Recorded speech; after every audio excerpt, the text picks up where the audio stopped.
Login failed on Trading Economics app fix. You open the Trading Economics app to check global indicators or market forecasts, but suddenly, login failed.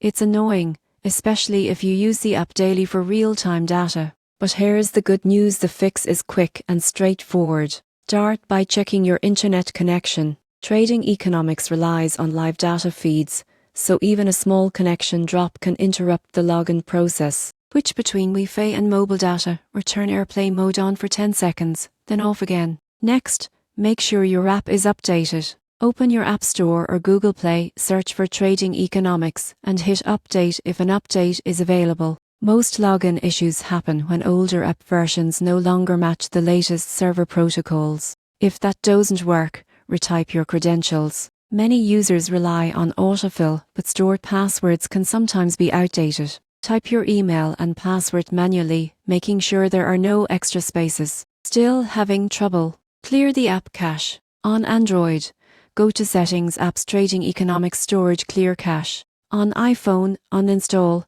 and reinstall the app.